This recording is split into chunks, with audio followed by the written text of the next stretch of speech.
Hey, it's Rachel Cooke, your modern mentor. I'm the founder of Lead Above Noise, where we help leaders activate performance and engagement without burning out. We do offsites, boot camps, workshops, and keynotes, whatever you need. And if your organization could use a boost, I'd love to pop in. Shoot me a note at rachel@leadabovenoise.com so we can explore. And if you have any thoughts on the show, let me know with a rating or review. All feedback is helpful, and I'm all ears. Okay, on to today. So I was one of those kids, and I know I'm not alone here, who would come home with the 98 on the test, and my parents immediately wanted to know what happened to the other 2 points. Can you relate? Thing is, my parents were great, really, and they were joking, mostly. But the truth is, the human eye and mind are drawn to what's wrong or what's missing over what's right and what's working. You know, when your boss says 10 amazing things about you and one piece of here's something you can work on feedback, we all know which of those 11 things takes up the most real estate in your brain.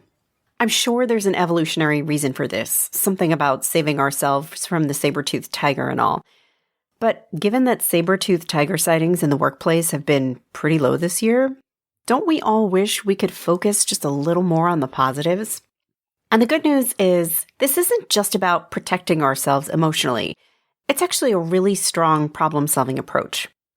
The craft of appreciative inquiry, or as I sometimes call it, the other AI, has been around for years. And it's something I use a lot with clients when we're trying to activate stronger results. We dive deep, not into what's broken, but into what's already working. And we explore what those things have to teach us. So today, let's talk about how you might use this mindset or approach to make wonderful things happen for you and your workplace. Let's start with the basics of appreciative inquiry. Like, what does it look like in practice?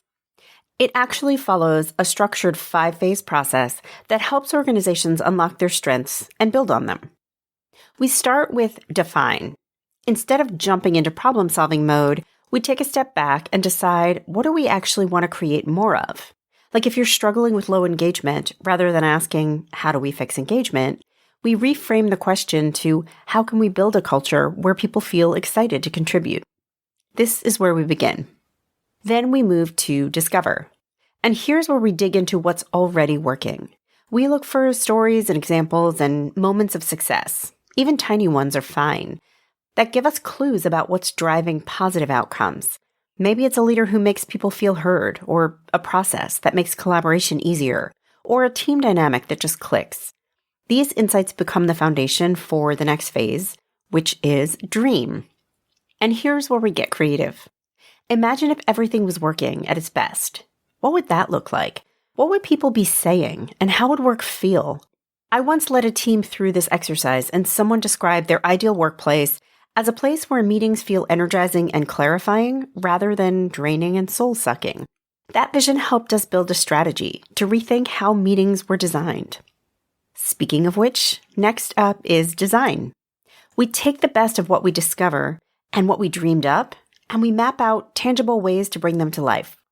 Maybe it's a new way of running meetings, or a shift in our communication norms, or a simple change in how recognition happens. This is where the ideas start to become real. And finally, we deliver. Here's where we bring it to life. Appreciative inquiry isn't about launching a big initiative and hoping it works, but it's about running small experiments, testing what sticks, and making adjustments along the way. You know, being agile.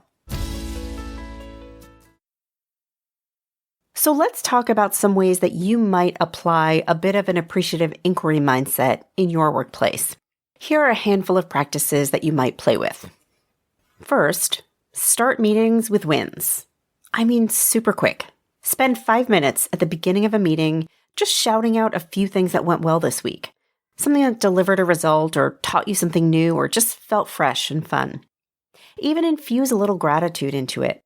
Getting people into the mindset of looking for wins puts us all in a collective mindset of winning, which kind of makes us winners. Next, focus on finding your right spots. We spend so much time fixing weaknesses that we forget to harness our strengths. One of my clients right now is a chief technology officer, and he is frustrated with the varying degrees of successful collaboration he's seeing between his engineers and his architects. He's tried a bunch of interventions, but the work that we'll be doing together, I'm going to spend time with some of the most successful collaborators on his team to get under the hood of why it works when it works. From there, we turn specifics into more general principles that will ultimately get shared and practiced by the rest of the team. Granted, if it comes naturally to them, it may be hard for them to articulate exactly what they're doing to make it work, but my job is to push and probe until we hit insight, and you can do the same. Next, try flipping the problem statement. I've worked with teams on this as they try to problem solve low employee engagement. They tend to come at it with questions like, why are people so disengaged? Or what problems do we most need to solve? But sometimes the simple flip to something like, when we have all felt motivated and connected, what was happening in those moments? What has made work feel good? These questions can really shift the energy of the conversation. It may sound silly, but try it with something really simple. Like I did this recently when I had a bad workout at the gym. When that happens, I tend to beat myself up. But this time I managed to pause and to ask myself, when I last did this particular workout and it felt good, what was different? And I realized there was a little bit of a nutritional thing at play here.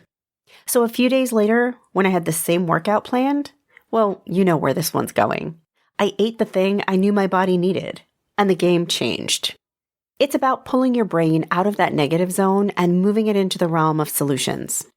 And finally, focus on creating together. Chances are you've heard me talk before about the power of co-created solutions. I just believe in this, so I'm going to bang this drum again. Appreciative inquiry is participatory by nature. Unlike traditional problem solving where leaders diagnose issues and prescribe solutions, the other AI thrives on broad participation. The design phase isn't about a single person deciding how to build on strengths. It's about collaborating with those who experience success firsthand to shape the best path forward.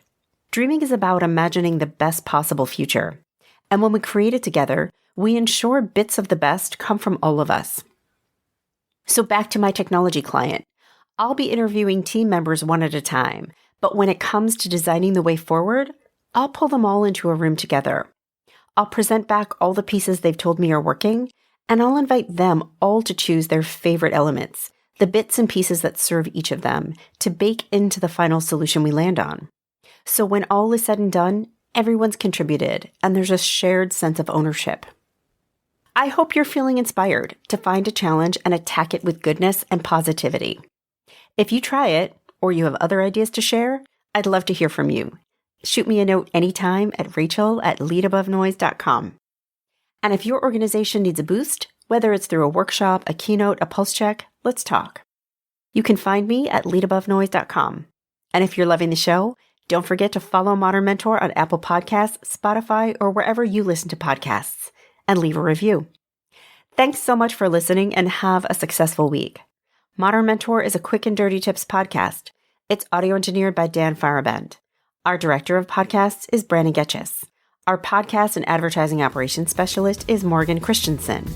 Our digital operations specialist is Holly Hutchings. Our marketing and publicity associate is Davina Tomlin. And our marketing contractor is Nathaniel Hoops.